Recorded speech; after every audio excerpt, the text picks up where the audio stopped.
Welcome to the deep dive. Today, we're cutting through the noise to bring you some really essential insights. We're looking at a major player in the booming renewable energy sector. hmm We're taking a deep dive into the Q1 FY26 financial results of Sterling and Wilson Renewable Energy Limited. You might know them as Sweral. We're working from the investor presentation, press releases, and importantly, the audit reports you've shared. Right. And our mission here really is to sift through all this detail, pull out the key nuggets, and give you a clear, kind of concise understanding of their performance, where they're headed strategically, and, some of those finer financial points that can get a bit lost otherwise. Okay, great. So let's kick things off with a snapshot. Who exactly is Sweral? What's their sort of core identity in this really competitive market? Well, at its heart, Sweral is global, pure-play, renewable energy EPC provider. That's engineering, procurement, and construction. Right. They offer end-to-end turnkey solutions. So basically, they handle everything for big utility-scale solar projects, floating solar, hybrid setups, even energy storage now. And they touch on wind solutions, too, sort of a one-stop shop. A one-stop shop. And looking at their track record, I mean, their leadership position seems quite striking. It really is. They have this massive EPC portfolio, over 22.8 gigawatts peak. That's commissioned and under construction combined, plus a huge operation and maintenance or O&M portfolio of 9.3 gigawatts peak. And that O&M includes projects others built, too, which is interesting. Right, and think about this. IHS Markit ranked them #1 solar EPC globally in 2025. And Wood Mackenzie called them the second largest O&M player back in 2020. That's serious global weight. Absolutely. And what's compelling is how quickly they built that up. Yeah. They only started international solar work in 2013. Got listed here in India in 2019. Huh. And by 2021, they were already moving into hybrid energy and storage.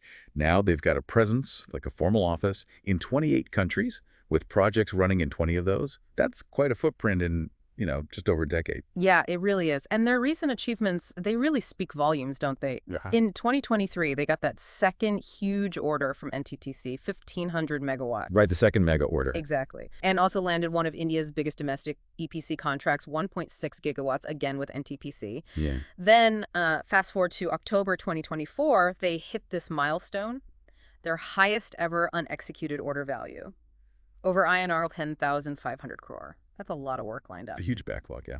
All right, so let's unpack those Q1 FY26 financials. This is for the quarter ending June 30, 2025. Give us the top line numbers. What's the big story here? The big story is definitely strong growth, pretty much across the board. Revenue from operations hit INR 1,762 crore. That's a substantial 93% jump year on year. 93%. Yeah. Gross profit, INR 205 crore, up 101% YoY. That pushed gross margins up to 11.7%. Wow. Operational EBITDA, that came in at INR 102 crore. That's an impressive 392% jump yo.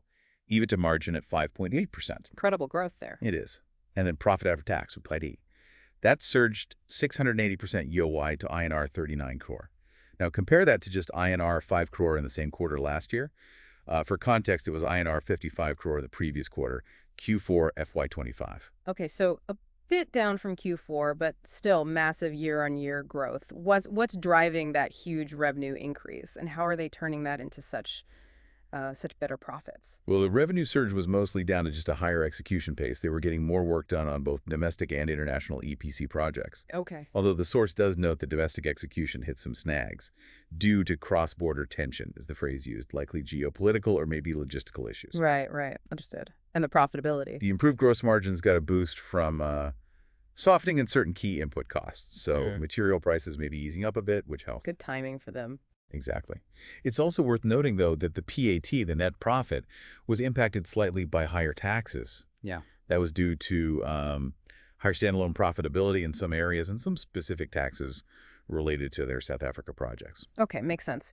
So moving beyond just the P&L, let's talk operational health. Their net working capital is negative, INR 348 crore negative as of June 2025. Now, for an EPC company, what does negative working capital actually mean? And why is that an improvement from negative 602 crore back in March? Yeah, that's a great question. Because negative working capital sounds bad in many industries, right? Right. But for an EPC company like this, it's often a sign of pretty healthy cash management. It basically means they're using customer advances and supplier credit effectively to fund their day-to-day operations. They don't need to tie up as much of their own cash. Wow, okay. So the improvement from negative 602 down to negative 348 suggests they're getting even better at managing that cash cycle. Collecting from clients, paying suppliers efficiently. It points to strong financial discipline. Got it. And what about their debt position? Okay, so gross debt actually came down sequentially. It was INR 810 crore, down from Nina Christie 2 crore in March. That was mainly because they started repaying a big loan from Myrita. Okay, good. However, their net debt, that's debt minus cash, did tick up a bit to INR 383 crore from 178 crore in March. And the reason for that was mainly higher payments going out to vendors, funded by a fresh loan they took right at the end of Q4. Okay. And it's definitely good news on the credit rating front. Their ratings got upgraded to BBB+ with a stable outlook in June 2025 by Infomerics.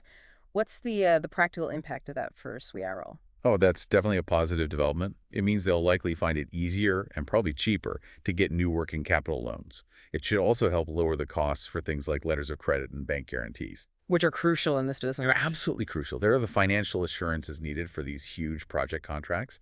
And the fact that they've already secured new working capital lines from 3 new banks right after the upgrade, well, that shows the benefit immediately. Right, that proves the point. Okay, let's shift focus now to the future.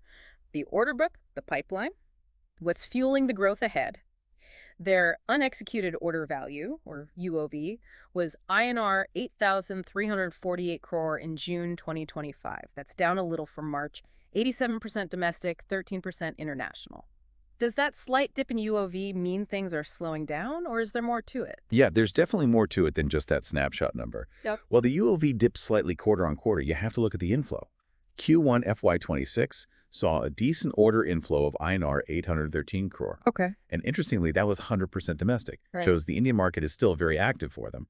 But perhaps more importantly, look at their bid pipeline for the rest of FY26. It's a massive 30 gigawatts. 30 gigawatts. Yeah, that signals a huge pool of future opportunities they're actively chasing. Way more significant than the small quarterly UOV change. They're clearly pursuing a lot of new business. And that makes sense, given the market opportunity for what they actually offer, right? They've got the utility scale solar APC, the integrated battery storage solutions, BESS, and even floating solar, building on that first project they did in Kerala. Exactly. They're positioned really well for the broader market trends. The outlook for solar, especially here in India, is incredibly strong. Projections show India going from around 13 gigawatts installed in 2023 to nearly 60 gigawatts by 2030. Huge growth. Massive.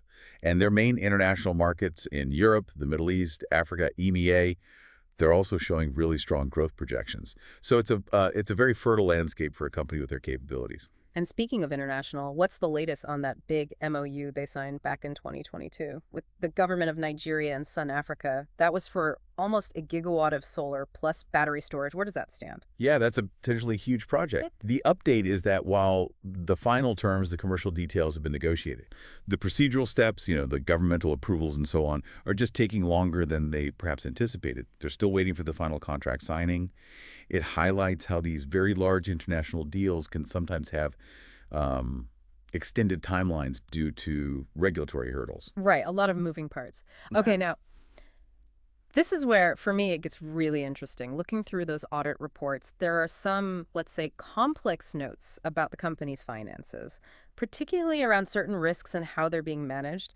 Let's try and unpack these nuances. You're absolutely right. This is where you get beyond the headline numbers and see the operational realities of a big global EPC player. And a key piece you flagged is that indemnity agreement from December 2021. Yes, tell us about that. So this agreement was made with the promoter selling shareholders. It's essentially a financial safety net for the company. It says these shareholders will cover net claims above INR 300 crore related to specific older projects, old debts, tax issues, legal battles, things like that. So a cap on the company's exposure. Exactly. The sources are quite clear. Any future claims related to these specific historical items that crystallize beyond that 300 crore threshold, they'll be fully recovered from the shareholders. So no further hit to the company's P&L from those specific past issues beyond that initial amount. And as of September 2024, they'd already claimed about 109 crore under this agreement.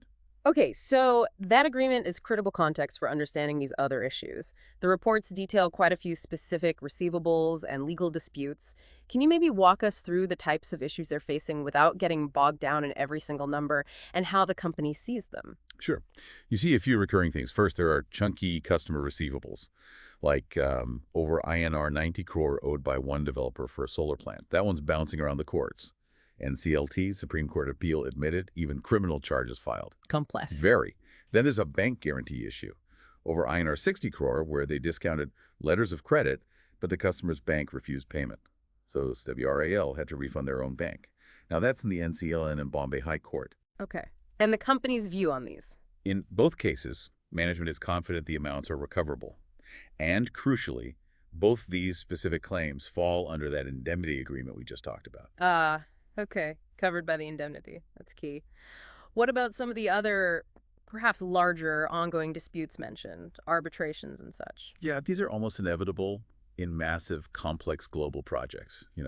For example, there's one big EPC project where the customer, according to Swearells, wrongfully charged them over INR 200 crore in liquidated damages. Ouch. Yeah. So Swearell has gone to arbitration, claiming almost INR 700 crore back, but the customer has hit back with a counterclaim of over INR 1,200 crore. Wow, huge numbers. Massive.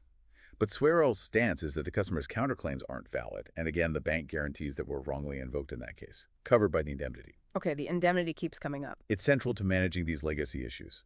Then you have disputes with subcontractors. In one case, a subsidiary terminated a major subcontractor and had to spend nearly INR 480 crore extra to finish the job. They filed a counterclaim against that subcontractor for most of that amount, and they're confident they'll get it back. The sub has its own smaller counterclaim, which Swearell refutes. There are also claims over defective parts from a supplier cost Swearell money to fix, but they're chasing the supplier for more. And it seems there were quite a few instances where customers just invoked bank guarantees, maybe unfairly, forcing Swearell to pay the banks back. Exactly. There are a couple of projects mentioned where customers invoked guarantees totaling over INR 400 crore, which Swearell believes was wrongful. They had to repay the banks, but now they've filed liens, initiated litigation, and they're confident they'll recover those amounts and that the original customer claims aren't valid. Okay. And a similar situation in Australia. Customer terminated a contract, invoked a guarantee of over INR 90 crore. Swearell paid the bank, believes it was wrongful, and is pursuing recovery. So across all these rather large, complicated disputes, what's the consistent message from the company? The consistent message, based on their legal assessments, is confidence. Confidence in recovering the amounts they believe they're owed, confidence that the counterclaims against them aren't sustainable, and therefore they haven't felt the need to make provisions for losses on these specific items as of the end of Q1. It really paints a picture of the rough and tumble of large-scale international project execution. It certainly does. So tying this all together, how does navigating this kind of, well, frankly, litigious environment connect back to Swearell's core strengths? What makes them feel they can manage this and still grow? That's the link. Right. Yeah. While these disputes seem complex, successfully managing them, especially with that indemnity safety net for older issues, relies on their fundamental strengths. They constantly emphasize their strong track record, actually delivering complex, large projects that builds customer trust, leading to repeat business, even amidst disputes sometimes. Right. The delivery track record matters. Hugely. Yeah. And beyond that, what really sets them apart in this global market? What are those core differentiators? Yeah, what are they? Well, it seems to boil down to a few key things. One, they mention quick decision-making. Two, using their lower-cost India base effectively for global projects. Three, they're one of the few big, global, pure-play solar EPC companies left. Many competitors are diversified conglomerates. Ah, interesting. Focus helps. Potentially, yes. 4, strong relationships built over time with suppliers, clients, financiers. And 5, critically, a strong in-house design and engineering team. That technical depth gives them an edge in execution, and presumably in navigating these technical disputes too. It's this combination that likely gives them the confidence to operate at this scale. Okay. So to sort of wrap things up, Sterling and Wilson Renewable Energy clearly had a very strong Q1 FY26 financially, significant growth in revenue, big jump in profits. Their strategic focus seems clear. Capitalize on the huge domestic Indian market while also pursuing key international opportunities. And they're actively structurally managing these complex financial and legal issues that just seem to come with the territory at their scale. Absolutely. So thinking about that big order book they still have, that massive 30-gigawatt bid pipeline, and how they're navigating all these claims we discussed, what stands out to you, the listener? Does this look like a company poised for a really sustained acceleration in this booming renewable market? Or are those legal complexities a potential drag factor to watch closely as they continue to grow globally? Something to consider. Indeed. Well, thank you for joining us on this deep dive today. We hope this conversation has given you a useful shortcut to being genuinely well informed on Sterling and Wilson Renewable Energy's latest performance and position.